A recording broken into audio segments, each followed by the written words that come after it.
Le soja fait courir les hommes politiques, toute obédience confondue, à travers le pays. Les députés de l'Union progressiste Le Renouveau étaient cette semaine au cabinet du ministre en charge de l'enseignement secondaire. Au menu de leurs échanges, la situation préoccupante des AME du secondaire. Au Sénégal, Diomaye Faye est le plan B du PASTEF pour la présidentielle de 2024. Et au Libéria, George Weah a élégamment reconnu sa défaite face à Joseph Boakai. Mesdames, Messieurs, bonsoir. Vous l'auriez compris, c'est le menu de ce numéro de Club Média 7 pour lequel je reçois Stanislas Amoua, directeur de l'information et des programmes à PIS FM. Stanislas Amoua, bonsoir. Bonsoir Lénaïque, bonsoir à tous, un plaisir de vous retrouver. Et juste en face de vous, un habitué de ce plateau, Dr Eugène Alosupo, analyste politique. Eugène Alosupo, bonsoir. Bonsoir Lénaïque et bonsoir aux téléspectateurs. Que pensent nos invités des sujets majeurs de l'actualité nationale? La réponse c'est dans 7 jours au Bénin.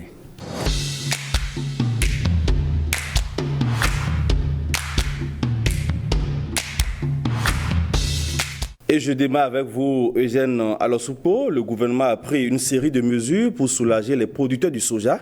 Progressistes et républicains revendiquent la paternité de ces décisions. Les démocrates récupèrent aussi la balle au bon et en font un fonds de commerce politique. Alors pourquoi cette débauche d'énergie autour du soja, à votre avis? J'allais dire le soja politique. Le soja politique parce que c'était la matière principale sur laquelle des oppositions de points de vue et de démarches se sont fait observer.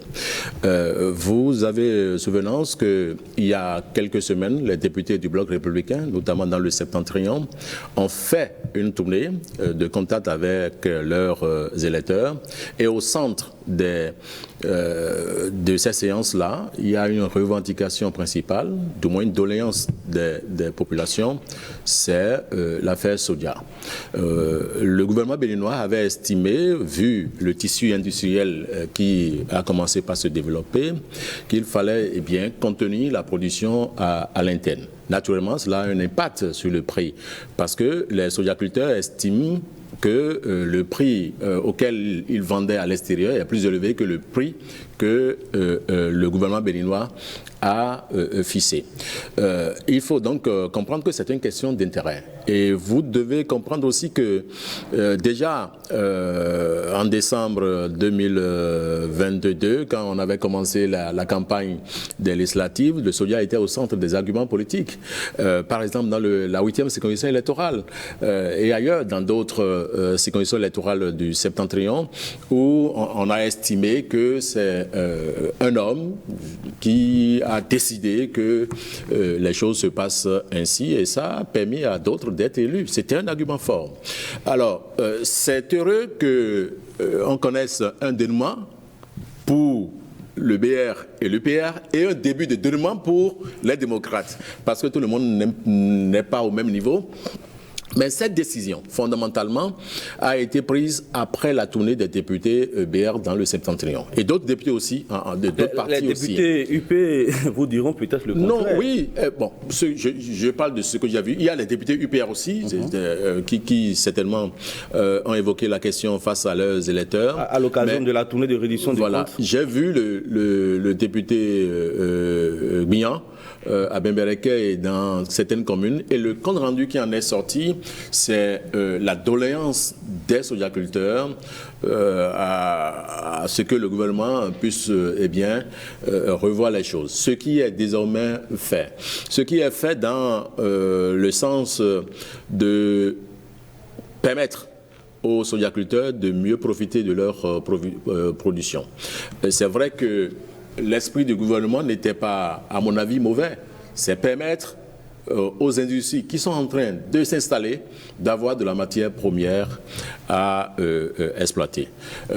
Maintenant, vous savez, face à certains arguments politiques, quelle que soit la ténacité d'un pouvoir, on est parfois tenté de fléchir, parce que nous sommes aujourd'hui dans un contexte hautement politique, et ce contexte exige, après la tournée des députés de la mouvance, que quand on est chef, on écoute ce qui est dit, et ce qui a été dit par les populations, les producteurs de soja, a été vraisemblablement a été entendu par le décideur, le président Patrice Talon, et c'est heureux que ça se passe. C'est vrai que tel que les choses se dénouent, ce n'est pas l'avantage de tout le monde, parce que le soja était la matière principale d'attaque politique.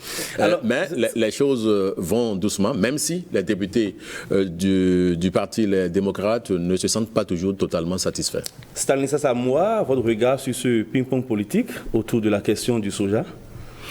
Bon, je pense que c'est d'abord de bonne guerre, hein, parce que j'ai pu observer quand même qu'au-delà de tout, toutes les formations politiques, qu'elles soient de la mouvance ou de l'opposition, elles ont pu avoir ces formations politiques-là un sujet d'intérêt qu'est le soja. Au moins sur quelques semaines, en tout cas ça continue. On sent qu'elles ont quand même un centre d'intérêt qu'est le soja. Et c'est un activisme politique très prononcé sur le terrain? Oui, tout à fait. Et même c'est à croire que on attendait de surfer là-dessus. Moi, j'ai suivi par exemple les députés démocrates, voilà, sur une chaîne, dire que ce que la mouvance a dit par rapport au soja, ce n'est pas eux, et que c'est du fait de la démarche des députés de l'opposition que ce résultat a été obtenu. Donc, si on observe déjà ça, je pense que c'est quelque chose d'assez bien pour l'animation de notre vie politique. Parce que, vous savez, anciennement, et depuis l'installation de la 9e législature au Parlement béninois, on sait quand même que les députés de l'opposition ont toujours tiré à boulet rouge sur certaines décisions du gouvernement, sur des décisions à prendre à l'Assemblée nationale et tout. Et quand pour une fois, il y a quand même sur la question du soja qu'ils estiment quand même avoir contribué à quelque chose, c'est bon, parce que ne l'oublions pas, en fait, dans une vie politique, dans un pays, il n'y a pas que... L'opposition n'est pas là que pour tirer sur les actions du pouvoir en place. Pour une fois qu'ils sont en train de revendiquer avoir concouru à quelque chose, ils sont des Béninois. Et les sojaculteurs, je ne pense pas qu'ils soient tchadiens ou araméens. Ils sont des Béninois. Et ce que nous sommes en train de dire ici, je pense que c'est pour l'intérêt des Béninois. Bon, c'est vrai que passer de 140 francs CFA à 30 francs CFA, c'est quand même une différence assez considérable. Comme taxe, oui, tout à fait. C'est une différence assez considérable. J'espère seulement que, tel que les jeux sont ouverts, les sojaculteurs pourront en bénéficier, parce que ceci va servir, je vais passer une terminologie juridique, ceci va servir maintenant de jurisprudence, ma foi, parce que pour les fois à venir, on sait un peu dans quelle fourchette on peut quand même s'aligner, et dès que ça va peut-être augmenter ou diminuer selon le cas ou selon le contexte, les formations politiques vont encore rugir sur le terrain. Dans les faits, qu'est-ce qui va fondamentalement changer avec cette libéralisation du secteur? Apparemment, les sojaculteurs vont gagner un peu plus. Parce qu'il y avait fondamentalement une marge de 100 francs environ s'ils devaient vendre le produit à l'extérieur. Et donc l'argument du gouvernement, qui était un argument valable de réserver le produit pour la production nationale, n'a pas totalement convaincu, parce qu'en dessous, il y avait du feu politique. Alors donc les sojaculteurs vont gagner un peu plus. Mais l'État gagne aussi un peu, même si les tasses ont été baissées, parce que la contrainte a été faite d'exporter le soja que par le port de Cotonou. C'est aussi un sujet à débat, parce que beaucoup auraient préféré exporter le coton par des canaux qui leur sont appropriés et plus profitables. L'État aussi, par cette décision, a cette maîtrise. Les arguments évoqués sont peut-être valables, parce qu'on estimait, ou ils estiment qu'il faut avoir maintenant des données chiffrées sur la production. Donc la quantité exportée doit être désormais connue. On en a besoin pour les statistiques agricoles, et donc c'est un argument. Ce que nous gagnons aussi, c'est la paix politique.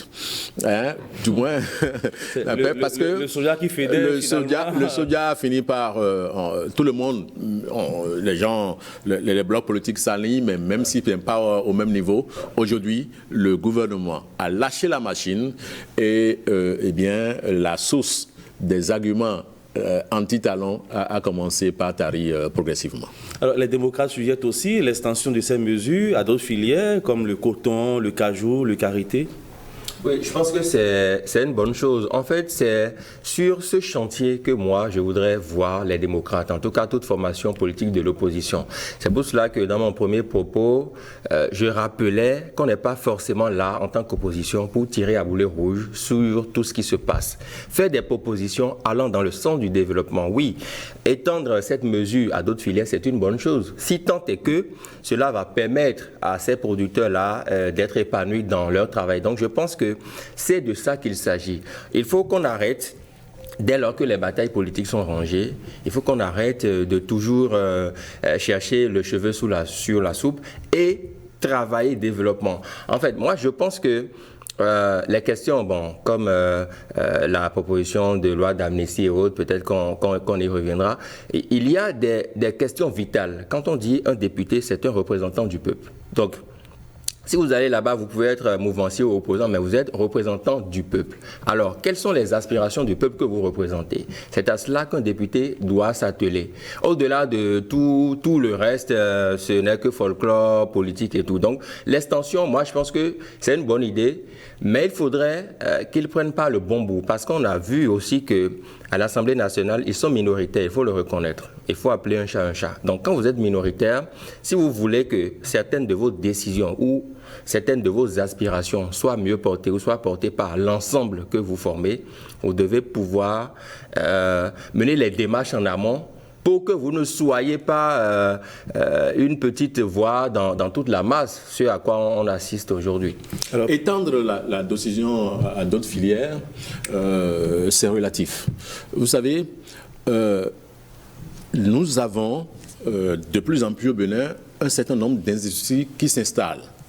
Le coton, notamment à Glo-Djibé. Et pendant tout le temps, le Bénin a exporté de manière brute son coton.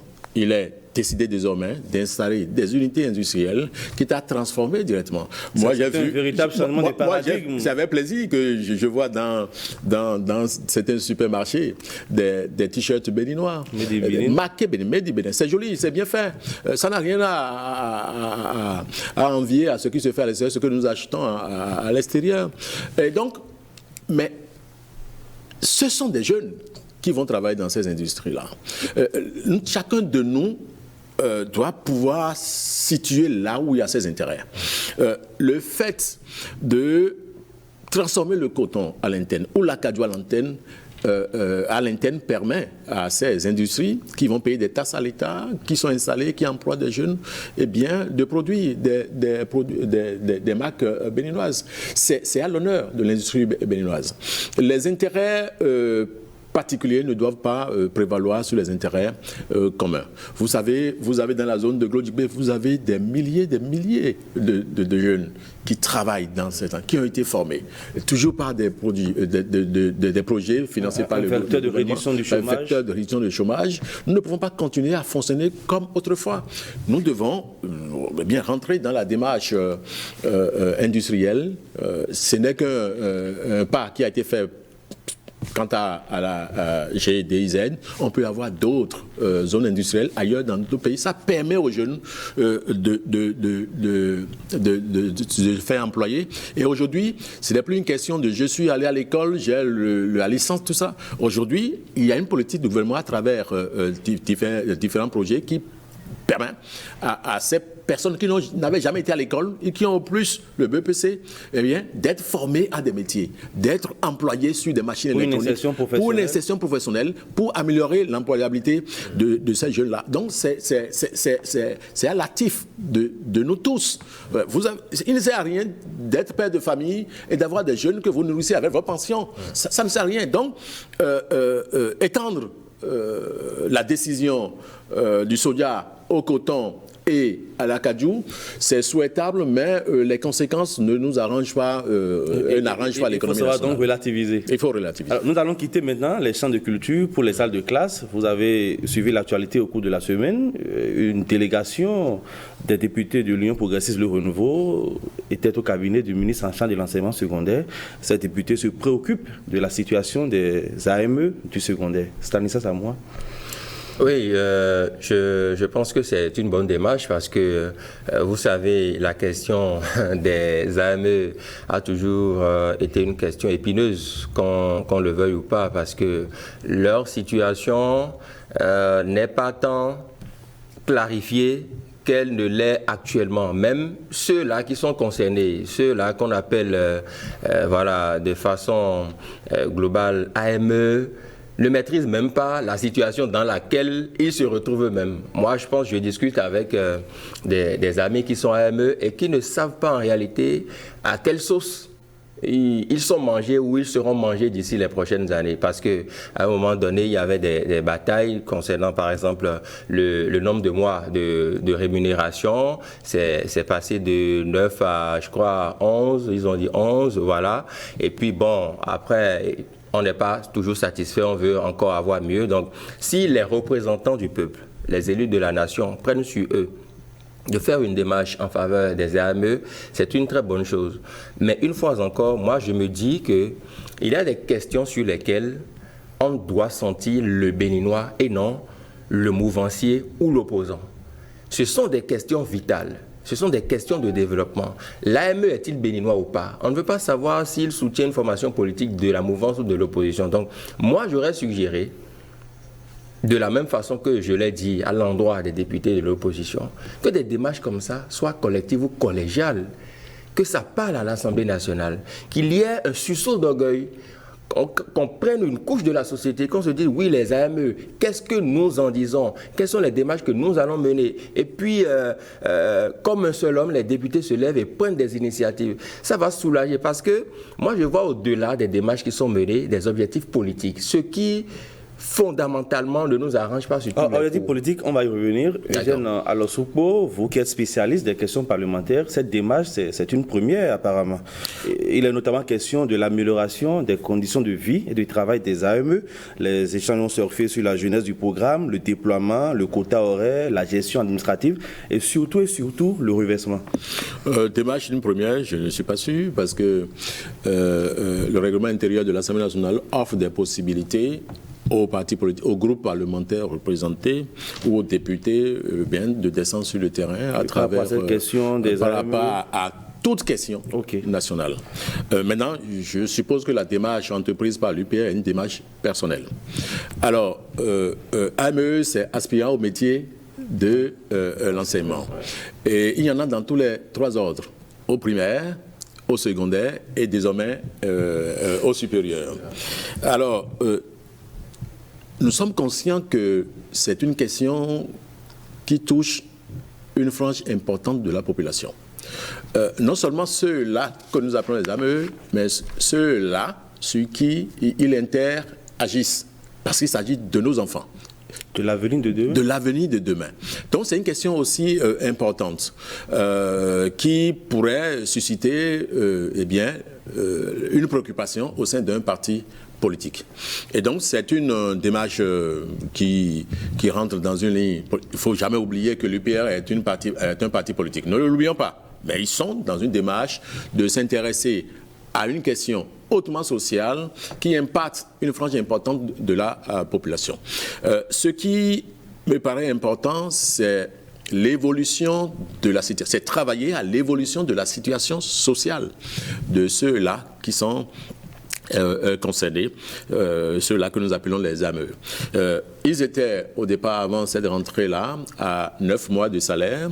Désormais, c'est à 11. Le souhaité, c'est qu'ils soient à 12. Et j'ai suivi certains membres du gouvernement qui ont dit clairement qu'il y aura une progression dans leur statut. Donc désormais, il va falloir faire des tests pour changer de catégorie, pour être contractuel, recruté, etc. C'est à ce à quoi nous devons appeler.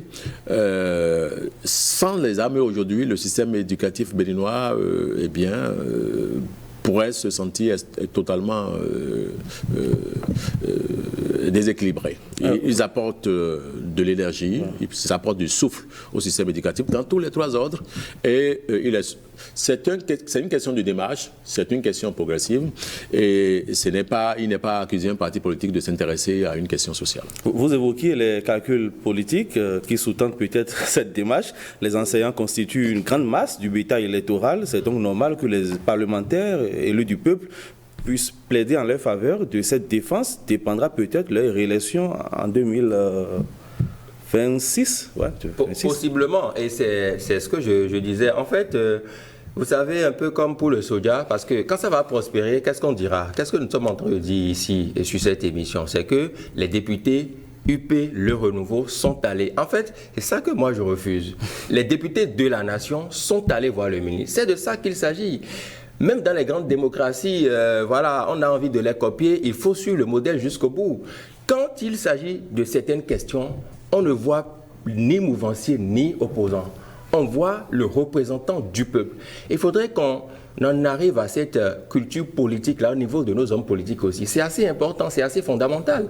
Ce que nous disons, les AME ne sont pas des Chinois, une fois encore, ce sont des Béninois. Et donc, avant de savoir s'ils sont mouvanciers ou opposants, ils sont avant et après tout des Béninois. Et c'est ça qui m'intéresse. Parce que justement, quand ça va prospérer, on dira après que, en son temps, en 2023, les députés du parti UP Le Renouveau étaient allés voir le ministre et c'est suite à ça qu'ils ont eu tel résultat. Alors, donc, pour vous qui êtes dans les arcanes du milieu parlementaire, la démarche doit soit aller défendre seulement que les âmes UPR.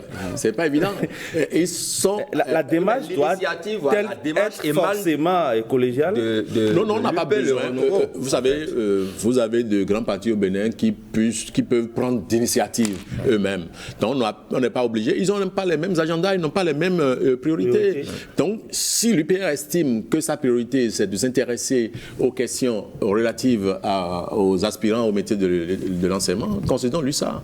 L'essentiel, c'est le résultat qui sera obtenu au bout de la démarche qu'ils ont faite. Oui, j'espère justement que ce résultat ne sera pas récupéré après sur le champ politique. C'est tout, en fait. Un parti politique, eh bien, doit pouvoir récupérer les résultats de ses actions. Direction à présent, le Sénégal et le Libéria, c'est dans la rubrique Interactu.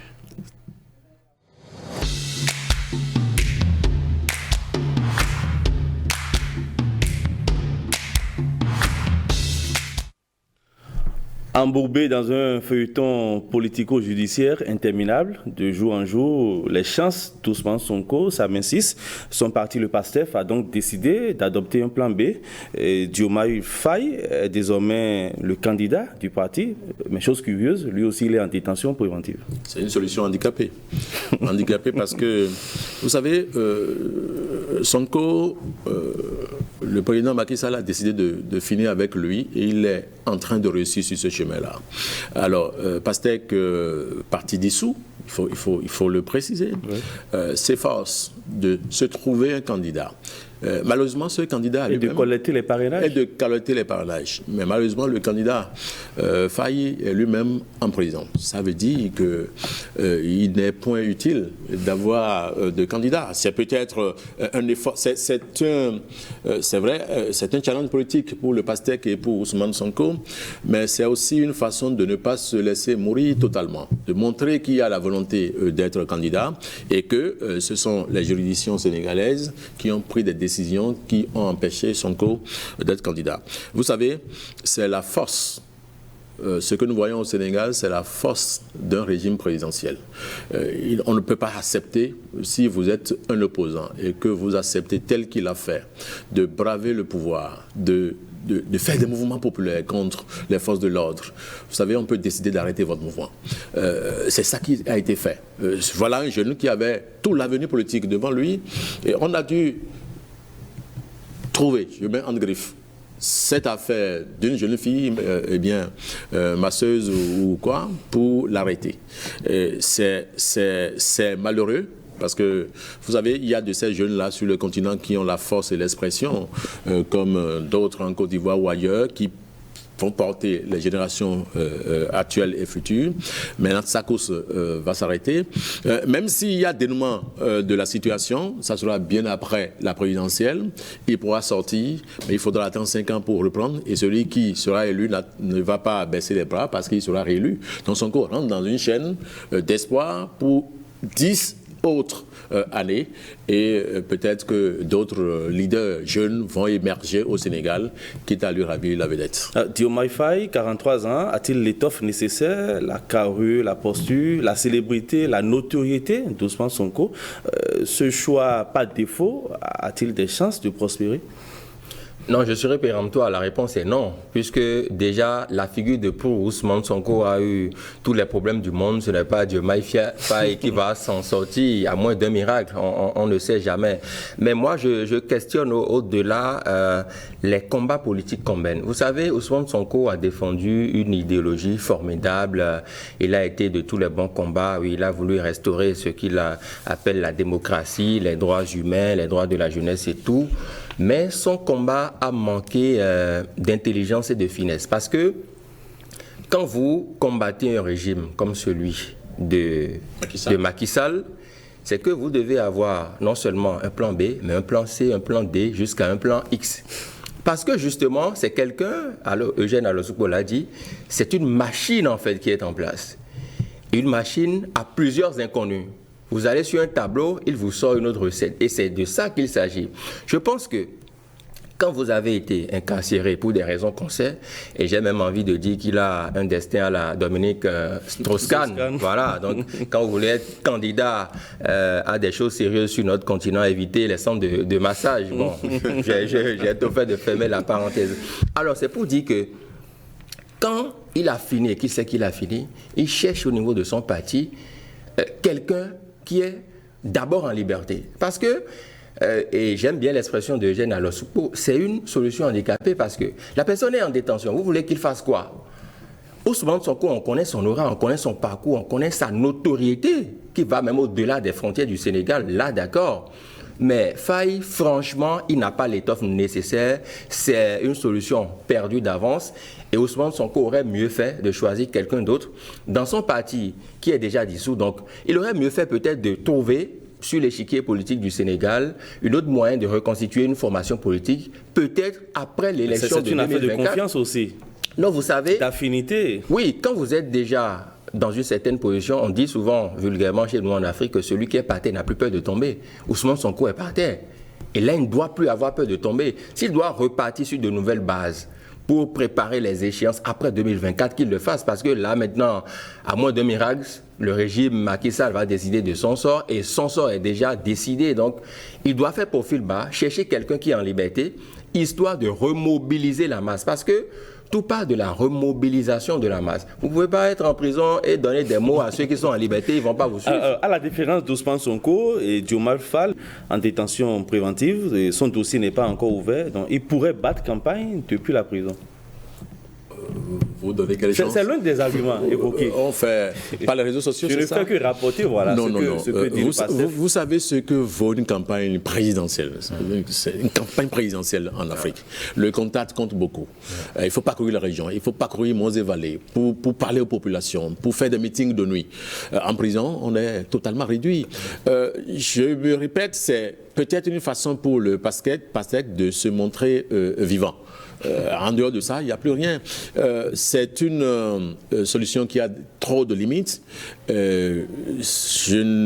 ne dira pas à la fin de la présidentielle que le prochain président, le successeur de Macky Sall s'appelle Bassirou Diomaye Faye. C'est faux. Il n'a pas, on les a ensevelis, ils sont totalement sous le sol. Accordons-leur la chance et l'espoir de renaître et de reprendre les choses dans le bon sens.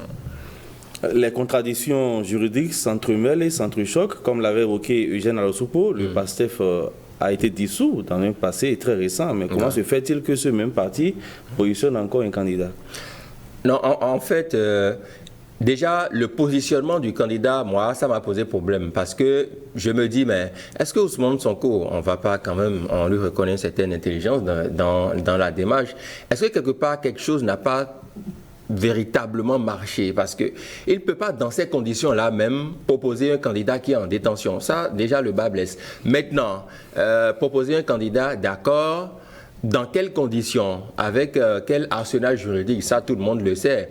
Et même s'il y a des contradictions à divers niveaux, ne l'oublions surtout pas, il ne faut pas vendre la peau du loup avant de l'avoir tué. Macky Sall est toujours président de la République au Sénégal et ce n'est pas une simple désignation d'un candidat a priori qui plus est en détention qui va faire peur à X ou à Y. Donc je pense que le chien, Sonko aboie, mais la caravane Macky Sall passe. Alors, sur quelle base juridique cette candidature-là a-t-elle été proposée à votre avis? Je ne sais pas. Le parti a été dissous, c'est clair, prononcé par le ministère de l'Intérieur du Sénégal. Donc le PASTEF et Macky, du moins et Sonko, sont dans une politique de forcing, de victimisation. C'est bon, c'est une arme politique qui pourrait marcher à l'État. Vous savez, il avait entrepris même une grève de la faim pour montrer qu'il est persécuté, tout ça. Il a failli laisser sa peau. Naturellement, parce que j'ai entendu l'ancienne première ministre du Sénégal qui disait c'est un bon combat, mais il faut être vivant pour mener le combat. Il faut arrêter cette grève de faim. Sonko, c'est un phénomène politique au Sénégal qui a montré ses forces et qui est en train aussi de montrer ses limites. Et c'est aussi bon, vous savez, nous devons en arriver dans les siècles politiques à des instances fortes. Vous savez, dans les partis les plus organisés, on sait qui fait quoi, qu'il s'agit de la culture, de la politique, de l'économie qui est fort. Si on était dans une situation comme ça, le parti ne va pas se limiter à 2 personnes. On aurait pu avoir des hommes forts, expressifs, qui puissent permettre au parti de se faire représenter sous réserve de ce que le parti a été dissous. Ce sont des exemples qui doivent nous servir de leçons pour les fois à venir et pour nous au Bénin, parce que nous sommes dans un nouvel écosystème politique qui appelle à apprendre des leçons. Tout n'est pas parfait, mais même si les partis continuent de faire leur bonhomme de chemin. Et puis au Libéria, George Weah a posé un acte hautement historique en félicitant son adversaire Joseph Boakai. Même avant les résultats officiels, c'est rarissime sur le continent. Le premier tour était déjà très serré, très serré. Et il y avait beaucoup de reproches contre George Weah. George Weah, ce monsieur, parce qu'on estimait, vous savez, en 2011 déjà, il avait perdu les élections face à Ellen Johnson Sirleaf parce que les Libériens estimaient, il est libérien de souche, les Libériens estimaient qu'il n'était pas allé à l'école. Et il a mis le temps pour apprendre ses leçons. Il avait les moyens pour, et il allait se faire former dans les grandes universités aux États-Unis. Il est revenu, il a pris le pouvoir. Mais les fruits n'ont pas tenu la promesse des fleurs. Malheureusement, il a péché sur le champ de la lutte contre la corruption. C'est ce que les gens lui reprochent. Vous savez, c'est du gâchis. C'est du gâchis parce que c'était pratiquement un prototype extraordinaire. Un footballeur qui n'a pas été extraordinairement à l'école, qui a fait fortune dans le football, qui vient se faire voir sur les champs politiques, qui a fait un premier essai qui n'a pas marché, il est allé se faire former, il est revenu. Il avait, à mon avis, s'il avait fait une bonne politique, toutes les chances de faire un deuxième mandat. Le score très serré, c'est 50,30 quelques %. Un jeune vaillant, pour quelqu'un qui a pris de l'âge, mais qui est du sérail de Ellen Johnson Sirleaf et qui a l'expérience de la gestion du pouvoir et qui a des arguments qui ont fait clouer le bec au parti de George Weah. Je pense que George Weah ne doit pas baisser les bras avec son parti parce que tout ne sera pas beau avec celui qui va lui succéder. Et donc, il peut avoir la possibilité de remonter en surface si c'est maîtrisé son parti et ses émotions. Alors, comment appréciez-vous cette décision, cet acte qu'il a posé? C'est un exemple à suivre. Et ce n'est pas nouveau. Vous savez déjà au Bénin, en 2016, Lionel Zinsou l'avait déjà fait, même si ce n'est pas apprécié par son camp d'alors, parce que les gens avaient d'autres façons de voir les choses. C'est bon, c'est heureux. Quand on l'a perdu, vous savez, il a perdu sur 28 000 électeurs. 28 000 électeurs. 0,30 et quelques %. C'est largement suffisant pour un contentieux électoral fort. mais il ne l'a pas fait, il a reconnu sa défaite. C'est un exemple à suivre, c'est beau, c'est joli. Il a maintenu la paix dans un pays qui a connu 2 guerres successives, 2 guerres dévastatrices qui ont cloué le pays, qui ont mis le pays sous boisseau, et un pays qui est en train de se reconstruire. Donc il a montré que le Libéria n'a plus besoin d'affrontements pour se faire. Malheureusement, dans les euphories, après la proclamation des résultats, il y a eu 2 ou 3 morts, parce que bon, les gens étaient débordés de joie. Ça arrive, c'est un exemple. Nous sommes en Afrique de l'Ouest, ça s'est passé, et ça va certainement se faire dans d'autres pays. En transposant ce fair play politique dans l'arène politique, ce fair play sportif dans l'arène politique, j'y arrive, Georges Weah entre doublement dans l'histoire, lui qui était déjà Ballon d'Or. Oui, tout à fait. En fait, je voudrais dire qu'au plan footballistique, c'est le seul élément qu'il a pu transposer sur le champ politique. Donc, le fair play, reconnaître sa défaite et puis aller de l'avant. Mais moi, je pense que il a manqué de tact, surtout de s'entourer de personnes quand même qui puissent l'aider à mieux porter à mieux l'orienter. Il lui a manqué surtout ça quand j'observe un peu son magistère, parce que Georges Weah, oui, c'est un footballeur qui est venu, d'accord, au niveau de l'échiquier politique, mais il y a les rouages de la politique, il y a le modèle de fonctionnement de la politique qui diffère carrément de taper dans un cuiron et le mettre au fond des filets. On va justement s'attarder un peu sur sa gouvernance. C'est catastrophique. Oui, non, pas totalement. Pas totalement. Georges Weah a développé une politique infrastructurelle à Monrovia. Georges Weah a travaillé à améliorer les conditions des populations rurales. Ah, c'est discutable. Vous savez, la majorité des Libériens végètent dans la lèpre du dénuement, dans la pauvreté. Il a développé une politique agricole qui n'a pas donné tous les résultats, mais il a quand même tenté.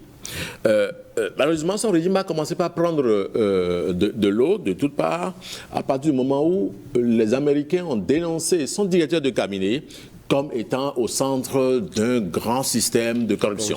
Et il a été même assigné en justice pour un certain nombre de choses. Ce qui est sûr, il n'a pas pu relever les Il n'a pas pu relever, vous savez, surtout les 2 dernières années, Georges Weah n'a pas pu gérer le pays. On peut avoir fait des erreurs sur un pan et tenter de redresser. Il n'a pas eu les hommes qu'il faut, les outils qu'il faut pour tenter de convaincre les Libériens par rapport à sa capacité d'avoir un 2e mandat. Il a été sanctionné, mais attention, c'est 50,39% contre 49,60%.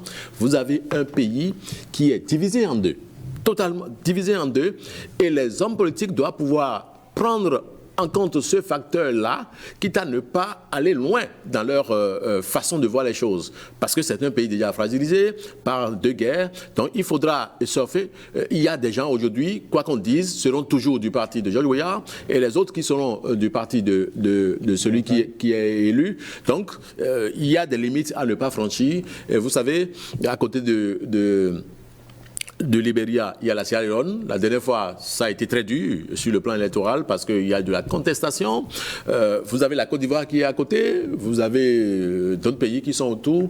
Lorsqu'il y a une étincelle quelque part là, eh bien, ça peut embraser l'ensemble de la géographie de cette zone-là. Donc, nous devons savoir faire attention. Et nous sommes dans une sous-région où il y a beaucoup d'échéances présidentielles qui sont en vue.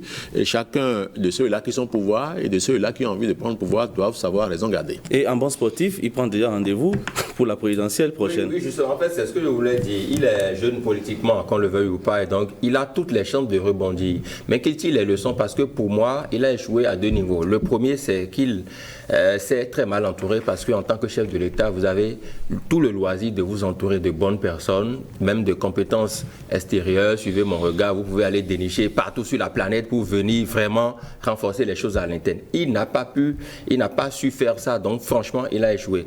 Au niveau de la misère, les gens se crient. En tout cas, pour ce qui nous parvient, c'est que franchement, au niveau de la misère, de la faim, ça ne va pas. L'autre chose aussi qui pourrait jouer en sa faveur et lui permettre de revenir après les 6 prochaines années, c'est qu'il y a sont, en tout cas celui qui a gagné, Joseph Boakai, qui a 78 ans actuellement. Moi, j'ai toujours dit un vétéran de la politique. Oui, c'est un vétéran de la politique, mais il y a l'usure du pouvoir. Ne l'oublions pas. L'être humain n'est pas éternel. Il a été 2 fois vice-président de la... Justement, l'être humain n'est pas éternel sur cette terre. Je le dis toujours, il n'y a que Dieu, en tout cas le suprême, qui le soit. Et donc, 78 ans plus 6 ans, prions pour qu'il finisse le mandat d'abord et tout. Non, parce que ce sont des réalités avec lesquelles on doit pouvoir composer. Même aux États-Unis d'Amérique, Joe Biden, vous voyez, la dernière fois, il a fêté ses 81 ans, je crois, en silence et tout. En fait, c'est de ça qu'il s'agit. Quand nous sommes êtres humains, nous ne sommes pas éternels, nous sommes fragilisés, qu'on le veuille ou pas, par la santé, par l'âge, par la maladie et d'autres intempéries. Et donc, je voudrais bien qu'on n'assiste pas les prochaines années à une vacance de pouvoir, qu'on se dise que le Libéria sombre dans ci ou ça. Donc, il y a ça aussi. Je me dis que les Libériens ont fait un choix par défaut.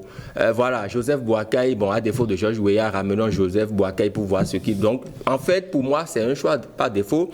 Et le score en dit long, parce que c'est très, très serré. Donc, George Weah, oui, il a la chance de rebondir, de se préparer pour mieux sauter pour les 6 prochaines années. Il peut prendre appui, il peut prendre exemple sur les États-Unis d'Amérique où un certain George Bush est en train de... Donald Trump est en train de tout faire, de faire feu de tout bois pour rebondir. Donc c'est possible.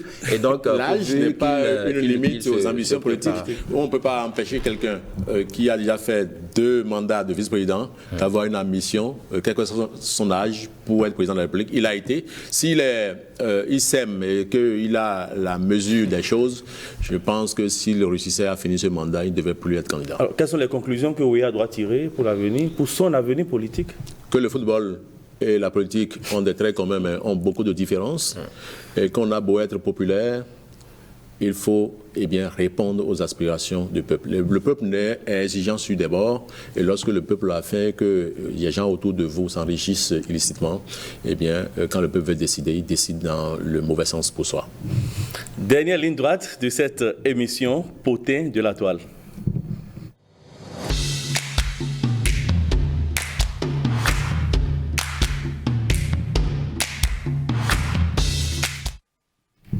Et je reviens à vous, Stanislas Samoa. Gernot Rohr, après le nul face au Lesotho, a déclaré ceci, je le cite en substance: je crois qu'il y a des gens au pays qui font des gris-gris. Il va falloir se renseigner. Est-ce qu'on peut trouver quelqu'un pour nous enlever cette poisse?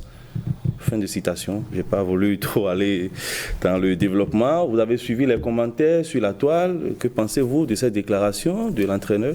Non, je pense d'abord qu'il fait dans la diversion. En fait, moi, je n'aime pas la diversion. Quand vous êtes à la tête d'un effectif, quand vous êtes sélectionneur d'une équipe nationale, vous assumez vos choix et vous assumez le résultat. Parce qu'en signant à la tête des Guépards, Gernot Rohr savait qu'il venait au Bénin et qu'il y a des réalités au Bénin. Et pas plus tard qu'à côté au Nigeria, il a conduit le Nigeria, il connaît un peu les réalités de notre sous-région en la matière. Et donc, si entre football et gris-gris, il y a une liaison, moi je ne sais pas, je ne suis pas un footballeur, je ne suis qu'un amateur, je suis les professionnels à la télé quand j'ai le temps.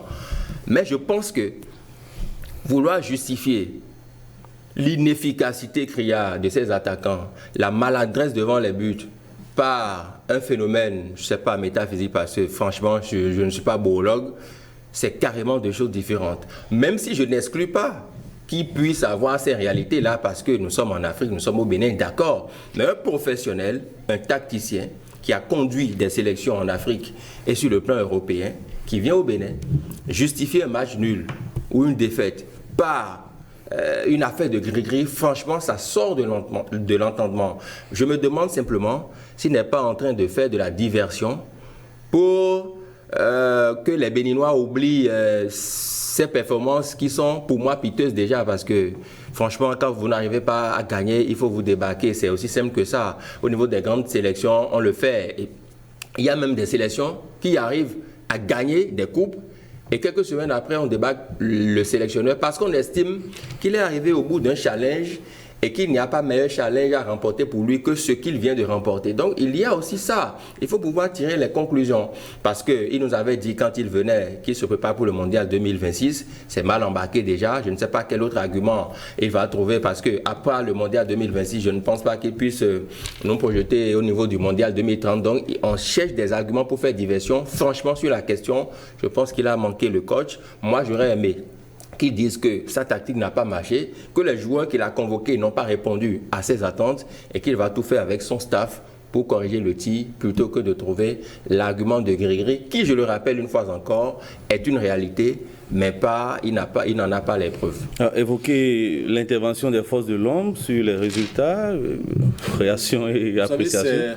Ce sont des réalités, certes, mais c'est maladroit que la proposition provienne du sélectionneur qui a une mission technique. C'est vrai, il connaît les réalités de l'Afrique, il a fait d'autres pays du continent, donc il sait que ce sont des éléments d'ajout à la performance, c'est évident. Mais c'est maladroit que ça soit l'entre eux-mêmes. Il peut y avoir des milieux de la fédération, d'autres qui pensent que, eh bien, il y a une poisse pour le sélectionneur. Mais le sélectionneur même, non. C'est un aveu d'incapacité qu'il exprime. Et face au résultat, on m'a dit que, bon, je ne suis pas spécialiste du foot, du sport, mais on m'a dit que depuis qu'il est là, il n'a pas gagné un seul match. Tout à fait. Et pas donc, encore de victoire. Pas encore de victoire. Un nul récemment face au Lesotho. L'Afrique du Sud nous a battus. Mais au-delà de cette réaction de l'entraîneur, du sélectionneur, il faut comprendre que nous devons totalement refonder le football national. Les quelques résultats parcellaires que nous avons nous ont donné un faux espoir de ce que nous sommes forts. C'est faux. Il a peut-être un mérite de refonder une équipe, d'associer à l'effectif des jeunes.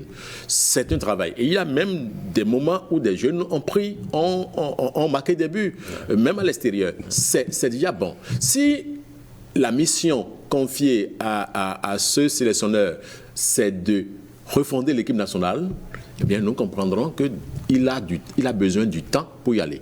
Mais il a pris un challenge pour le mondial 2020, combien 26. Ouais. Et je pense que tel que c'est parti, c'est barré, parce que nous avons d'autres équipes plus fortes que nous. Moi, je ne m'attendais pas nécessairement, sauf patriotisme de ma part, que le Bénin gagne l'Afrique du Sud. Non, c'est évident. Il y a le football, c'est une science. De rêver, le football, c'est une science. C'est une science. Et chaque équipe a son palmarès. L'Afrique du Sud qui a organisé une Coupe du Monde, qui a été champion d'Afrique, etc. On ne peut pas, nous ne pouvons pas nous mesurer, même si nous avons des ambitions. Donc, sachons garder les proportions, mais je pense qu'il y a un travail fondamental à faire. Il faut consolider le championnat national pour en tirer des jeunes talentueux, quitte à refonder une équipe après le sélectionneur qui est là, parce que lui, il partira. Les résultats qui s'affichent là ne sont pas bons pour son numéro. Naturellement, les gens ne vont pas décider de son sort sur la base d'humeur, parce qu'il a un contrat, mais si au terme du contrat, il n'a pas obtenu les résultats escomptés, eh bien, il sera obligé d'être débarqué. Je l'ai suivi, si vous permettez, où il parlait de 3 années, qu'il a un contrat de 3 ans, donc il vient à peine de faire 8 à 9 mois. En fait, j'ai comme l'impression que Guénodre, il a son calendrier à lui. Il se dit que quel que soit le résultat que je ferai, j'ai signé un contrat de 3 ans, donc je n'ai même pas encore fait la moitié, donc calmez-vous un peu. Non, en fait, le football, ce sont les résultats. C'est ma lecture, justement. À la fin, on ne sait jamais. Bon, en tout cas, s'il est là jusqu'à la fin, peut-être qu'il aura les résultats, mais s'il n'est pas là, on verra aussi. Ce sera donc tout pour le décryptage de l'actualité nationale et internationale de la semaine écoulée. Je le rappelle, vous êtes Eugène Alosouko, analyste politique. Merci. Merci. Stanislas Amoua, directeur de l'information et des programmes à PIS FM. Merci à vous aussi. Merci beaucoup. Merci à toute l'équipe de préparation et de réalisation de cette émission. Merci à vous aussi, chers amis téléspectateurs. À très vite.